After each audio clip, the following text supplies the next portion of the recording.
What's up, guys? This is Warlord here with another episode of Grayman War Gaming. We are on my main account today, which is in our same clan, the Phantom Farmers. Feel free to join. So today we're going to go out and do some attacks with my deck. It's a bit of a unique deck. It contains the Minor Goblin Barrel as one of the main pushes, and that can be very effective when the opponent doesn't expect it. And then also we have the Ice Wizard, Barbarians, and Prince as a push. Most of the time that happens when on defense I'm able to turn a defensive play into an offensive attack. And then also we have the Cannon for defense against the Hog Rider and the Royal Giant, which are very popular right now. Then also we have Fireball for defense and Minion Horde. Okay, so now let's get into a replay from a little bit earlier. Okay, so here we're going up against Plaska from Down Clan, and this attack is not the greatest example of Minor Goblin Barrel, but it's a very good example for my deck. So as you can see, he starts off with the Hog Rider, so I'll place the Cannon and Minion Horde to defend against that. The Cannon's very effective. As you can see, it didn't give the Hog Rider a single hit. He countered my Minion Horde very well with the Baby Dragon. Baby Dragons work great against Minion Hordes. So here I'm going to fire in the Minor Goblin Barrel. Oh, no, he dropped a Prince actually, so I'll drop Barbs to counter his Prince, which always works great. As you can see, Prince made no progress. And he'll drop in some Barbarians, which I will Fireball. Fireball is likely the ideal counter for Barbarians. It practically takes them out, and as you can see, my tower can then one-shot it. He'll drop Spear Goblins and a Hog Rider, and as I dropped in Minor Goblin Barrel, I dropped a Cannon against the Hog Rider, and then an Ice Wizard in. Unfortunately, there his Hog Rider got in a few hits, and he arrowed my Goblins from the Goblin Barrel, so I didn't do a great deal of damage, but still overall not too bad. My Ice Wizard got a little bit of damage in, but his Prince slowed that down. So here I'll drop my Barbarians in against the Prince again, and he'll drop a Baby Dragon. Baby Dragon is also good against Barbarians, along with Minion Horde. And so here against his little push, after the Baby Dragon targets the tower, I put in a Minion Horde. That way his Baby Dragon won't kill off all the minions. There I put a Miner in front of the minions to try and get them to the tower, but his Barbarians distracted it very well. And here I didn't want to waste a Fireball against his Barbarians because there were only 3 of them, so I played the Cannon and the Ice Wizard, which worked out well. And this was not a great play on his part. He put in the Hog Rider when the Cannon was already there, so it didn't even get close to my tower.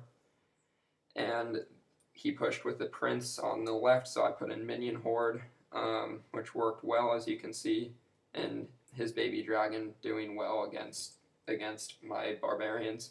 He tried another Hog Rider, but I still have the Cannon, so he's not going to get too far with that. And this is a great example of counter pushing. I put in the Barbarians in front of my defensive Prince, fireballed down his Barbarians, and now he's got nothing to defend against me. So I took out his tower for a great last-second win.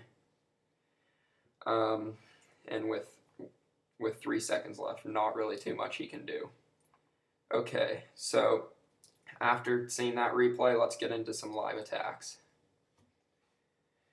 Okay, here we have Armin from Barrow Backs at 2,143 trophies. So I like to normally let my elixir gauge run up to full, and then I'll place maybe an Ice Wizard in the back. It's always a great start, so I can try and build up a push.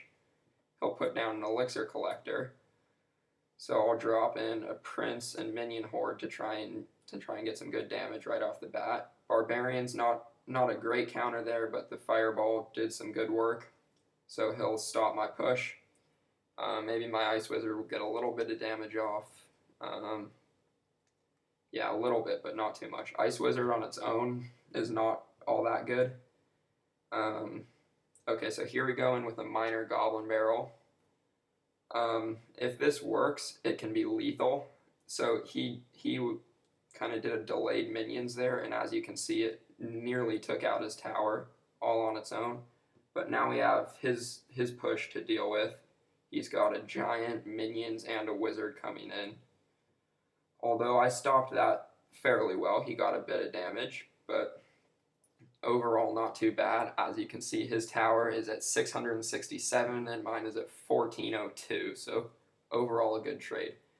Now, I don't tend to worry too much about elixir pumps. I know that they give the opponent an elixir advantage, but I just take them out if I can, and if I can't, I don't stress about them. So here he's got a bomb tower, which is going to be pretty annoying, but my prince and minion horde should be able to take that out, especially because he just uses fireball. So now he's going to try and use a wizard, which it did well with the minion horde, but as you can see, my prince did some damage, so I'll fireball the wizard and the tower. That's a good trade because I got the damage on the tower too.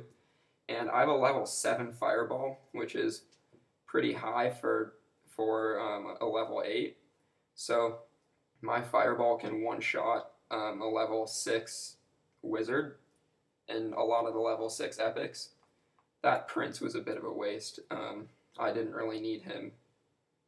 So since he doesn't have a hog rider or royal giant, I'm going to put a cannon in there to help on defense and fireball the barbarians and wizards. Overall, this battle's going pretty well. My barbarians should take out his giant. Yes, they do. He has almost no health left, and he couldn't get those barbarians.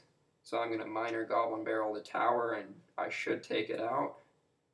There we go. That's the first tower for another nice win. So that's a nice start. We get a good win against Armin.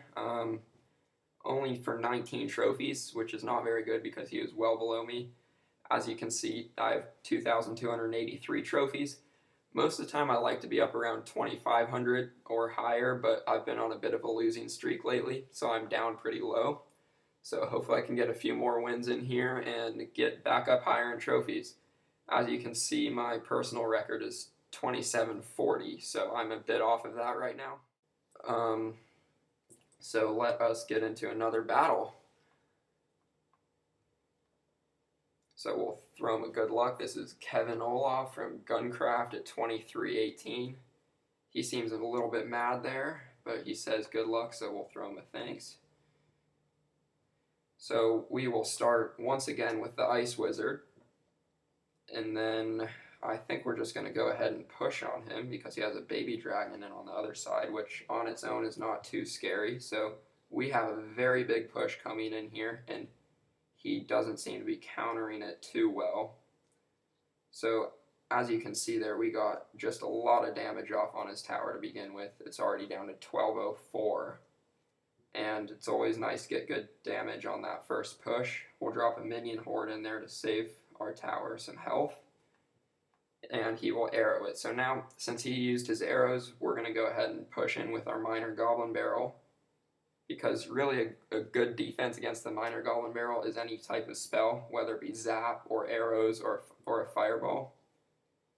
And as you can see, the baby dragon and mini P.E.K.K.A. did not do well against it, and I took out his tower. So that's a great start. A minute and 15 seconds into the battle, and already we have one of his towers. So here he's got another baby drag. Again, not too worried about that on its own. It'll get a bit of damage off, but it's not worth spending elixir to stop it. So here I'm going to put some barbarians in the back. See if I can build up another big push because he didn't seem to counter that first one very well. So I'll put in a prince here. Uh-oh, he's got a Sparky coming in. Sparky can be a scary card, but really, if you don't panic and you counter it well, it's not too bad. So I will drop a cannon in here to help defend against it. Oh, and he's got a royal giant also. This is a bit of a scary moment. Hopefully my minion horde can take out that Sparky. Okay, the Sparky's down. all is good. His Royal Giant has just fallen. Uh-oh, he's got another Sparky coming in. So I'll go ahead and drop a Prince to try and distract it. So really with Sparky, you want to try to just distract it while it's in the range of your tower, so that your tower can just get hits on it because it doesn't have too much health. So he's dropping a Royal Giant, so I will do Barbarians and an Ice Wizard. That's a great counter for it. And unfortunately, it looks like that tower is going to fall, but we have a big push going in on the right, and I'm going to go ahead and fireball his Barbarians. And we got some very good damage off there, so we've drawn just about even with him. And uh-oh, he's got another Royal Giant. Okay, we barely survived that. Let's see if we can get some damage off. He arrowed. Not the greatest move ever. Now he has nothing here because he's using cards against a Prince that aren't normally good for a Prince, like Archers and Fire Spirits. So when you see that type of desperate defense, you want to just keep on pushing and see if you can take out his tower. So we got a good 2-1 win there for 30 trophies. That's a nice way to end the video. Okay guys, thank you so much for watching this video. It means a lot to me, I know, and I'm sure it does to Mention Grant as well. Hopefully we can get them in the next couple of videos too. Maybe we'll all do one together. If you like the video, be sure to tap that like button, leave a comment down below, or if you really like us, please subscribe. Tune in for more Clash Royale action in the future. Thanks so much for watching. Bye.